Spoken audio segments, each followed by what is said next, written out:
اعوذ باللہ من الشیطان الرجیم بسم اللہ الرحمن الرحیم۔ روحانی دنیا کے دوستوں کو السلام علیکم ورحمۃ اللہ وبرکاتہ۔ جوید قادری کا سلام قبول کیجیے گا۔ سب سے پہلے درود برحق پیارے پیارے آقا محمد مصطفیٰ احمد مجتبیٰ صلی اللہ علیہ وآلہ وسلم پر اللہم صلی علی سیدنا محمد وعلی آل سیدنا محمد مبارک وسلم علیہ۔ کروڑوں اربوں درود پیارے پیارے آقا صلی اللہ علیہ وسلم پر اور ان کی آل مبارکہ پر۔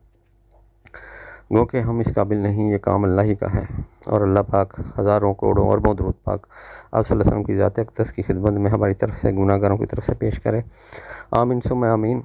اس کے بعد جناب آج کا جو عمل لے کر حاضر ہوا ہوں بہت ہی زبردست عمل ہے۔ بہت سے دوستوں نے فرمائش کی کہ جناب آپ کوئی بانڈ نمبر کے لیے کوئی جو ہے وظیفہ ہمیں بتائیں، تو یہ بانڈ نمبر کے لیے بھی ہے، ایک بہترین استخارہ بھی ہے، کسی بھی کام کے لیے آپ اس کو یوز کر سکتے ہیں، یہاں تک کہ مخفی خزانے کے لیے اس عمل کو زیادہ استعمال کیا جاتا ہے۔ پرانے زمانے میں ہوتا تھا کہیں خزانہ دفن ہوتا تھا تو لوگوں کو پتہ نہیں تھا چلتا، اس کے لیے وہ لوگ عاملوں کے پاس جاتے تھے، عمل کوئی مانگتے تھے، تو یہ عمل اس وقت ایجاد کیا گیا تھا۔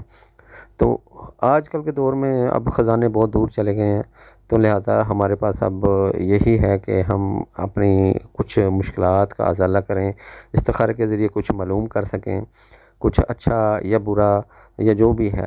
تو آج کل زیادہ تر جو ٹرینڈ چلا ہوا ہے وہ جناب بانڈ نمبرز لوگ لیتے ہیں، لاٹری کے نمبر لیتے ہیں استخارے کے ذریعے، تو وہ بھی اللہ پاک جس کو دینا چاہے۔ طریقہ کچھ اس کا یوں ہے جناب، آپ نے اگر دفن شدہ خزانے کے لیے کرنا ہے تو اس کا طریقہ بھی یہ ہے، اگر آپ نے بانڈ کے لیے کرنا ہے تو اس کا طریقہ بھی یہ ہے۔ اس نقش کی آیات کے اعداد نکالنے، آپ نے اس نقش کی زکوٰۃ نکالنے کے لیے ان اعداد میں اپنے نام کے اعداد شامل کرنے ہیں، اور اس کے بعد آپ نے اتنی مرتبہ پڑھنا ہے جتنا آپ کا یہ مجموعہ بنے گا۔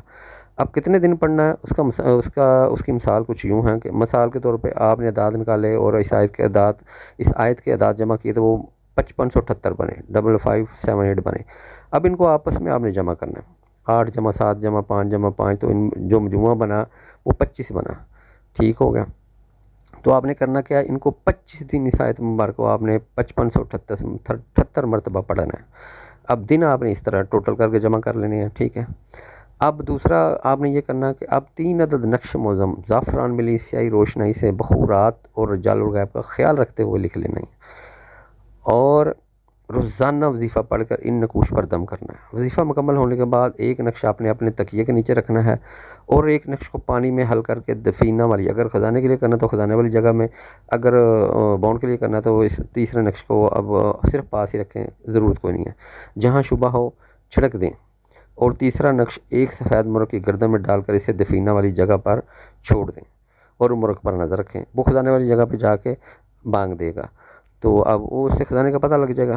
عمل کچھ اس طرح تھا، لیکن آپ نے یہ کرنا ہے، ایک نقش کو آپ نے گھول کے پی لینا ہے، ایک کو سرہانے کے نیچے رکھنا ہے، ایک کو اپنے گلے میں پہن لینا ہے، ٹھیک ہو گیا۔ تو آپ کو انشاءاللہ خواب میں آگاہ کر دیا جائے گا۔ تو خزانے کا عمل یہ تھا کہ وہ بانگ دینا شروع کر دے گا، اس عمل کے دوران ہی اللہ تعالیٰ عمل کو بذریعہ خواب میں خزانے سے آگاہ کر دے گا، یا عمل اپنے مقصد کو انشاءاللہ پہنچے گا۔ نیز اگر آپ کو کوئی ایسی چیز مل جاتی ہے تو اس میں سے غربا کا آپ نے خیال رکھنا ہے، زکوٰۃ نکالنی ہے، عمل کے دوران حسب تفیق غربا کو کھانا کھلانا ہے۔ نقش معظم کی آیت جو ہے وہ یہ ہے، وَإِذْ يَرْفَعُ إِبْرَاهِيمُ الْقَوَاعِدَ مِنَ الْبَيْتِ وَإِسْمَاعِيلُ رَبَّنَا تَقَبَّلْ مِنَّا إِنَّكَ أَنْتَ السَّمِيعُ الْعَلِيمُ، یہ بھی ہے۔ اس کا نقش بھی میں اینڈ پہ دے رہا ہوں تاکہ آپ کو نقش لکھنے میں پریشانی نہ ہو، لیکن یہ یاد رکھنا ہے کہ جو دوست نقش بناتے ہیں وہ چال کے مطابق بخورات کو جلا کے اور رجال الغیب کی طرف منہ کر کے نہیں بنانا، رجال الغیب کی طرف پشت کر کے بناتے ہیں۔ کوئی بھی نقش جب بناتے ہیں، یہ نقش معظم یہ ہے جناب، اس جو آپ نے بنانا ہے، جو آپ نے لکھنا ہے، زعفران اور مشک کی سیاہی تیار کر لیا کریں آپ، جس سے آپ ہر نقش تیار کیا کریں، ہر نقش لکھا کریں، وہ نقوش آپ کے کافی کام آئیں گے مزید جو آگے بھی آپ نے لکھنے ہیں۔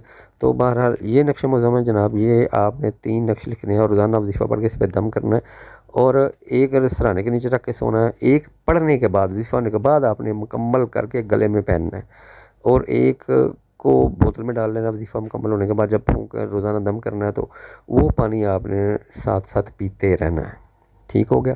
جب بھی معلوم کرنا ہو تو آپ نے اتنی ہی تعداد میں پڑھنا ہے جمعرات کی رات یا پیر کی رات، تو آپ نے سو جانا ہے، بذریعہ خواب آپ کو معلوم ہو جایا کرے گا۔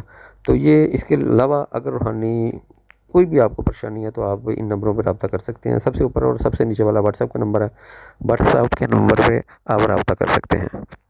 آپ نے جسٹ میسیج چھوڑ دینا ہے، جب بھی میں فارغ ہوں گا اس کا جواب دے دینا ہے۔ ساری رات جب بھی آپ مرضی سوال کریں، صبح کا ٹائم نہ کریں، نماز کے ٹائم نہ کریں، یہ میری آپ سے گزارش ہے۔ آپ کو انشاءاللہ جب بھی میں فارغ ہوں واٹس ایپ پہ اس کا آپ کو جواب دے دیا کروں گا انشاءاللہ۔ مزید روحانی رہنمائی کے لیے آپ اگر کوئی روحانی مسئلہ ہے تو اس کے لیے بھی آپ رجوع کر سکتے ہیں۔ عصبی مسئلہ ہے، جادو ٹونے کا مسئلہ ہے، کوئی بندش ہے تو اس کے لیے بھی آپ رجوع کر سکتے ہیں۔ انشاءاللہ آپ کو تسلی بخش جواب دیا جائے گا۔